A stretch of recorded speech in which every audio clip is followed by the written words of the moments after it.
L'un des plus grands distributeurs de ce produit, notamment Dylan, le coordonnateur de la Startup Academy de Douala. On sait que si ce produit est disponible dans le littoral, c'est principalement son travail. Monsieur le coordonnateur, est-ce que vous pouvez nous dire ce que vous gagnez grâce à la distribution de ce produit? Est-ce que c'est rentable? Est-ce que c'est productif? Est-ce que vous trouvez votre compte? Parce que c'est la question qui revient très souvent lorsqu'on a des personnes qui souhaitent distribuer ce produit. Parce que l'ingénieur sont les chiffres. Pas de bavardage, mon ami. D'accord. Le manque de bavardage possible. La première des choses que moi je veux dire, c'est que lorsqu'on se met à distribuer un produit comme Joka, qui forcément est complètement différent de tout ce qui est sur le marché, c'est assez délicat. Parce qu'en réalité, que ce soit un travail de prospection, il faut le faire. Que ce soit un travail de contact permanent avec les différents distributeurs, que ce soit dans d'autres pays, ou à Douala ou au littoral globalement, il faut le faire. Et en termes de chiffres, je ne sais pas si je dois donner le montant. Je sais pas. Parce que quand on dit avec 1 million, vous pouvez vous lancer, les gens croient que c'est le bluff. Parce qu'en réalité, Joka, c'est 50% de marge. En tout cas, pour mon cas, lorsque je prends en très grande quantité, ça peut aller à beaucoup plus. Parce que moi, je suis le concessionnaire. Concessionnaire, ça veut dire distributeur exclusif de toute la région du littoral. Ce qui fait que je commande en grande quantité. Et lorsque je prends en grande quantité, c'est au moins 50% de marge. Donc, si je prends un produit à 1000 francs, j'ai au moins 500 francs CFA de bénéfices dessus. Donc, je ne sais pas si ça répond à ta question. Et à ce jour, je ne sais pas, j'ai à commander combien de paquets? C'est plus d'un millier de paquets. C'est trop de milliers de paquets. Donc, il y en a tellement qu'on a commandé comme ça.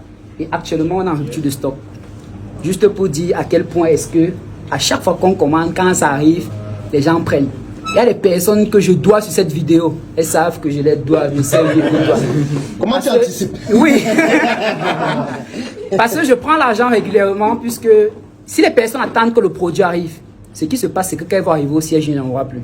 Ce qui fait que les gens précommandent, on paye à l'avance et on vient juste discuter et récupérer rapidement. On parle des chips. Ceux qui viennent après disent. Est-ce que ce n'est pas mystique? On se pose la même question.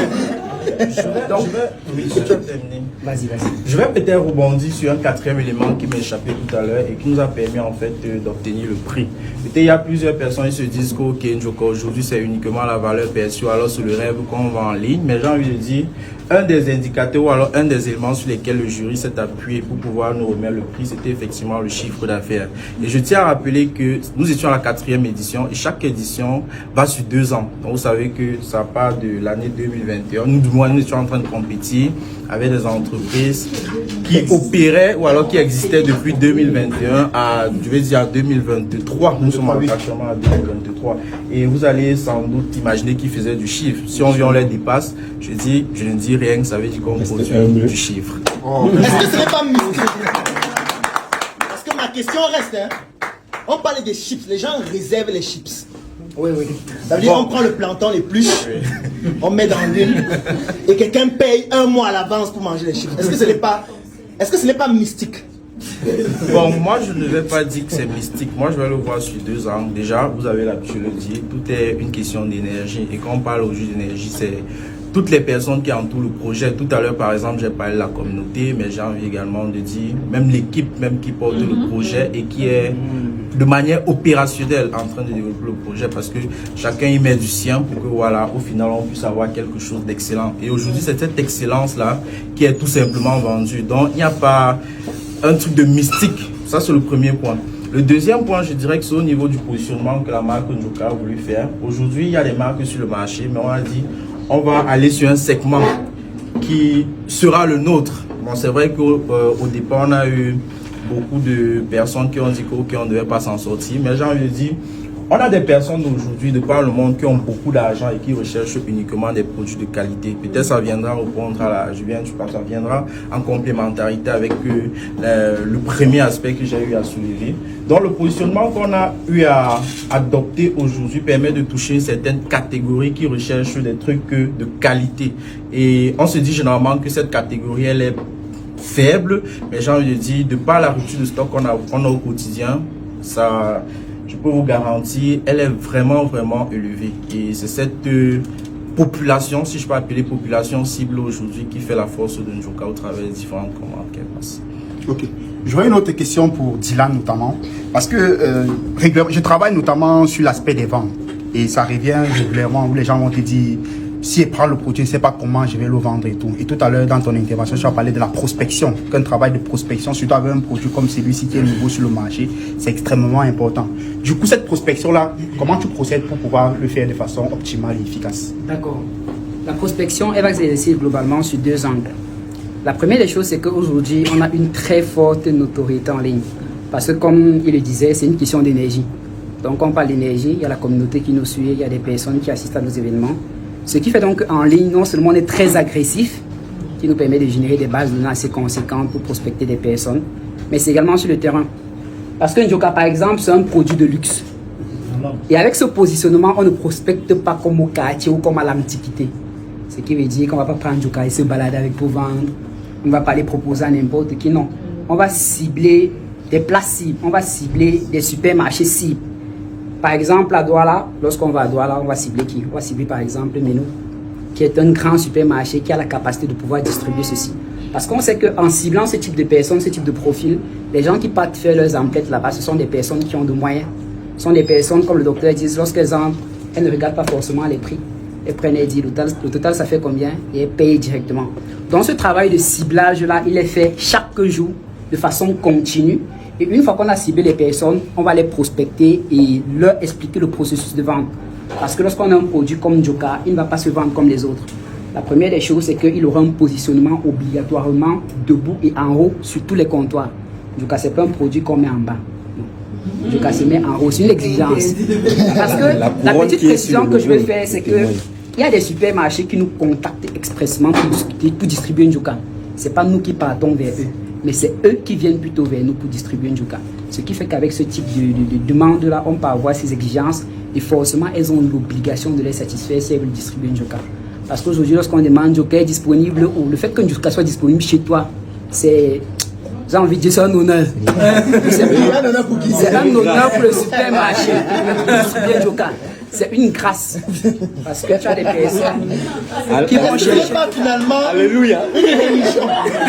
Est-ce que ce n'est pas une religion? Peut-être je vais raconter une petite histoire. Il y a un monsieur, il était à Douala, je ne sais plus où il travaillait. Un jour, il cherche un Njoka. On lui dit que Njoka est disponible dans un supermarché. Apparemment, il habitait très loin. Ce qui se passe, c'est qu'il prend la moto, il se rend au supermarché en question, il fouille Njoka, on lui dit que ça vient de finir. Il avait demandé une pause au travail. Il prend la moto. Il a écrit le texte. Il me dit que actuellement je suis sur la moto sur la Dibamba. Je viens de quitter de tel supermarché. Il n'y a pas Njoka. Il faut vous battre pour me trouver Njoka. Sinon on aura les problèmes dans ce pays. Donc on se demande c'est toujours les chips qu'on achète ou alors c'est autre chose. Donc Njoka aujourd'hui c'est quelque chose d'exceptionnel. Nous-mêmes on ne sait plus comment expliquer ça. C'est trop l'énergie. C'est hautement énergique. Peut-être quelque chose à dire pour compléter ce que Dylan a très bien dit, surtout au niveau du monsieur qui... Parce que j'avais dit la capture d'écran, ça s'est baladé en fait dans tous les idées. Et dans la stratégie en fait de l'entreprise Njoka, vous savez très bien qu'il existe 3 types de stratégies. On a la stratégie exclusive, sélective et la vente directe. C'est vrai qu'au niveau de l'entreprise, nous sommes plus focalisés au niveau de la distribution exclusive. Et derrière, maintenant, il y a les concessionnaires qui sont chargés en fait de faire ce qu'on appelle la vente sélective. Donc, au-delà de la vente sélective, si les personnes sont intéressées, parce que la stratégie est vraiment celle de créer la proximité, donc créer la proximité du produit pour la population. Si quelqu'un peut être dans un quartier, c'est vrai qu'on va toujours rentrer dans le deuxième élément qui est celui de la sélectivité en fait, ou alors de la sélection des points de distribution. Si quelqu'un pense qu'il a un cas d'un quartier où il peut distribuer le produit Njoka, peut-être aller directement, parce que au niveau de l'usine aujourd'hui on ne permet plus de prendre certaines quantités, du moins de faibles quantités. Il peut aller directement vers le concessionnaire ou alors vers un grossiste parce qu'il y en a. Donc je pense que c'est le concessionnaire qui va avoir toutes ces informations là. Donc il serait mieux d'aller vers le concessionnaire pour pouvoir avoir les produits et créer de la proximité afin que voilà, tout le monde, peu importe l'endroit où il est, et puisse avoir son Njoka et que de manière globale qu'on puisse véritablement accompagner cette marque là à grandir. Quand je parle de grandir, c'est pas, je vais dire, ce ne sera plus uniquement au niveau de l'aspect en ligne, mais au niveau de la distribution sur le terrain. Donc, s'il y a des personnes qui sont intéressées à pouvoir nous accompagner, à pouvoir créer cette proximité-là, nous sommes ouverts et voilà. Bon, peut-être ce que je peux dire aussi par rapport à ça, c'est que pour distribuer une Njoka, il ne faut pas manquer d'imagination. Donc ça veut dire que vous n'avez pas forcément besoin d'avoir un point, vous n'avez pas forcément besoin d'avoir une boutique. Je vais prendre l'exemple avec la vidéo du docteur récemment où il présentait un chauffeur Yango qui distribuait un Njoka. Le tout pour moi, c'est de trouver réellement qu'on est en contact avec la cible. Si on a un point de contact avec la cible, c'est possible de distribuer un Njoka. Moi, je vais prendre un exemple. Il y a un de mes clients, du moins c'était l'une des personnes que j'avais prospecté pour l'investissement. Le jour où il a investi, je lui ai offert un paquet de Njoka, 2 paquets de Njoka. Il s'appelle Monsieur Patrick, je peux le citer. Et il fait dans la peinture. Il a une grande atelier de peinture. Ce qui se passe donc, c'est qu'il a des clients assez sélects. Et lorsqu'il a pris les Njoka que je lui ai offert, il n'a pas mangé. Il a offert à ses prospects, ou du moins à ses clients. Ce qui s'est passé, c'est que plus tard, j'ai reçu des commandes de lui. Je lui demande, c'est toujours pour moi. Il me dit que non. Mais non, Njoka que tu m'as offert, là, ça me permet de créer une autre activité. Parce que les clients que je prospecte ont trouvé cela intéressant. Et ils prennent donc pour revendre. Donc le tout pour moi, c'est de trouver en fait un moyen de contact avec la cible. Une fois que c'est fait, vous n'allez pas manquer d'imagination pour vous faire des revenus avec Njoka. Si vous permettez, moi j'ai envie de dire que à partir de Njoka, on peut comprendre qu'on peut faire les petites choses avec grandeur. Et je pense que ce résultat, c'est la récompense d'un travail acharné. J'ai envie de dire Njoka, un rêve hier, une réalité aujourd'hui. Voilà. Oh. C'est pas poétique ça. Est-ce qu'il y a des questions dans la salle? J'ai une question. Monsieur le DG, qu'est-ce que vous répondez à toutes les personnes qui vous disent que c'est un feu de paille? Vous êtes là Tout ça, c'est 2 du bluff. minutes. Et après là, d'ici un mois ou 2, 6 mois, bon, on vous donne maximum 1 an. Vous serez plus sur le marché, vous allez arrêter vos choses de Facebook là. Qu'est-ce que vous répondez aux personnes qui pensent comme ça? Bon, je pense l'avoir déjà répondu peut-être indirectement. Si faille par exemple, ou alors s'il faille appuyer ce qui a déjà été très bien dit, c'est que Njoka c'est pas 9 mois, Njoka c'est 10 ans. Donc pour ceux qui s'attendent à ce que ça meure, c'est encore au moins pour 99 ans renouvelable. Vous savez donc. Vous savez que lorsqu'on crée une entreprise, on l'enregistre, c'est 99 ans après on la renouvelle. Donc vous allez souffrir de nous voir chaque jour, encore pour 99 ans. Et après, on va. Aujourd'hui, c'est. Et ça, ce ne sont que les chips. Et ça, ce sont que les chips, évidemment. Parce que j'ai envie de dire aujourd'hui, Njoka, c'est un patrimoine. C'est un patrimoine que on met beaucoup d'énergie parce qu'on se dit, comme je t'ai entendu, c'est un patrimoine et on souhaite le léguer à d'autres générations pour leur faire comprendre qu'en réalité, même si on a eu des échecs par le passé, aujourd'hui, nous avons appris de ces échecs-là, de nos erreurs et cela nous a permis de pouvoir construire des choses de grandes comme je vois. On va parler des familles Rothschild, on va parler des grandes familles aujourd'hui dont la pérennité du business court en fait sur des centaines d'années.